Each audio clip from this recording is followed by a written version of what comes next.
上次创党记者会，其实视网膜并没有出现，所以请问是不是在这个创党之处已经有这个内讧的情形发生了？我想应该是其他这2位创党大佬，他们在香菜的议题上比较持开放的态度。他们好像觉得喜欢香菜的人也可以加入这个政党，不过对我来讲，我觉得这应该要全面封杀。所以在这地方，我必须要再次的声明一件事情，就是我自己在这地方最大的主张就是希望所有台湾的小吃店、各大餐厅都可以禁止使用这样子的一个所谓的香料。但我以为我们说过这记者会不要闹翻的，你现在直接把这议题讲出来，那我们接下来怎么办？我想这应该是公开透明的一环。好，那怎么看现在在国民两党都为了不分区名单是争吵不休啊？没有，因为其实这个也是我们很希望，我们创党当时一开始有一个很重要的目的是希望做一个大型的公民教育课，让大家更了解所谓的政党这个到底是一个什么样的概念。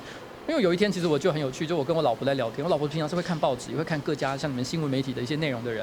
但有一天我在跟她聊不分区跟区域立委的时候，我发现她其实也不是很了解这2个东西的差别到底在哪里。所以我觉得其实现在很多人的确要知道，到底为什么我今天政党票盖下去的意义到底代表什么？今天政党票投下去，其实代表你认同的是什么样的价值？因为今天我们讲到这个区域立委的时候，其实他很多时候其实最后做的工作跟里长差不多，就是修桥铺路，然后呢修路灯。原因是什么？因为他基本上是人民一票一票地方人民小选区制一票一票选出来的。所以最后他负责的其实是地方上的人民，而不见得是中央的立法。可是不分区立委是不一样，不分区立委他没有任何选票上的压力，所以有的时候呢，其实在这个立院里面推动立法案最重要的一个能量，其实来自不分区的立委。也就是说，你选出了什么样的不分区立委，就代表未来4年你有可能会通过什么样的法案。所以，但是如果你今天随便乱推了一些乱七八糟的人选的话，其实这就表示这个政党完全没有任何让人值得这个尊敬的核心价值。所以我们希望大家可以审慎的看待自己的不分区名单。那当然，我们已经这个我就今天不特别评论谁做比较烂，但是显然是真的有人交出来的成绩单比较差一点。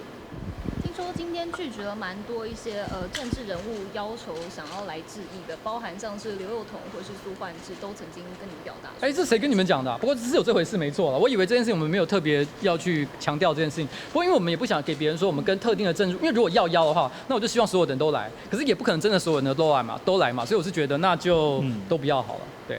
那除了他们还有其他人？之后什么？不好意思。除了他们还有其他人表达说想要来致意？是有蛮多的人，我想外面也有这个唐凤政务委员送过来的花，大家可以过去看一看，这样子。对啊。但我突然之间就是你知道那个花来的非常的奇妙，就是我什么都没有看到，但下一秒钟它就出现在那里了，所以就柯市长有向您致意吗？没有但是因为我们其实我这礼拜才刚刚做完总咨询，但总咨询的时候我们一切就是心里如仪啊，就是市议员对市长这样的感觉。有认真要推2020的立委参选？我觉得我们已经征询了，应该是一些朋友的一些意见了。那我觉得未来的这段日子，我们应该有机会可以让大家知道我们的想法，这样子。因为时间也不多，可能只有4天的时间。对，但我们基本上是不会做这种提早公布或者是走漏风声的这样子的一些举动，所以到时候就等我们正式公布就好。我相信党主席也是不会哭啦。